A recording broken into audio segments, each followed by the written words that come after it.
કે કળિયુગની અંદર જેને મારું દર્શન કરવું છે એને પ્રત્યક્ષ કે પ્રગટ સ્વરૂપે તો મારા દર્શનનો લાભ ન મળે, પણ ભાગવતના શબ્દે શબ્દની અંદર એક એક વાક્યની અંદર મારા સ્વરૂપનું દર્શન કરી શકે જો કોઈ માણસ, જો કોઈ વ્યક્તિ એવી લાલસા રાખે, જો કોઈ એવો વ્યક્તિ એની ઈચ્છા રાખે.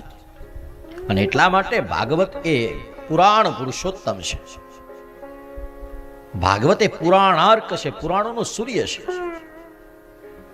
શાસ્ત્રે પ્રકરણે ધ્યાયે શ્લોકે વાક્યે પદેક્ષરે સપ્તધા વિભાજન અર્થે અવિરોધેન. કોઈ પણ ગ્રંથ હોય ને, જેવી રીતના એક ફાઇલને પાસ કરવા માટે એમાં કેટલાય જણાની સહી જોઈએ, એમ કોઈ પણ ગ્રંથને સમાજની અંદર મૂકવા માટે એને પ્રતિપાદિત કરવો પડે. વૈશ્વિક સંસ્થાઓ જે ધર્મ પરિષદો હોય એને સહી કરી દે કે નહીં, આ ગ્રંથ કહે છે એ વાતો શાસ્ત્ર પ્રમાણિત છે, વેદ પ્રમાણિત છે, ધર્મ અધ્યાત્મ પ્રમાણિત છે, એને પ્રતિપાદિત કરવામાં આવે ત્યારે કોઈ ગ્રંથ એને તમે બજારની વચ્ચે રાખી શકો. એક સામાન્ય બુક હોય ને, મેગેઝિન, કોઈ માણસ પોતાની આત્મકથા લખે ને તોય એને જે કંઈ સાહિત્ય પરિષદ હોય, ગુજરાતી સાહિત્ય પરિષદ, સંસ્કૃત સાહિત્ય પરિષદ, એની પરમિશન લેવી પડે. એ પરમિશન ગ્રાન્ટેડ થઈ જાય પછી પુસ્તકને મૂકી શકે.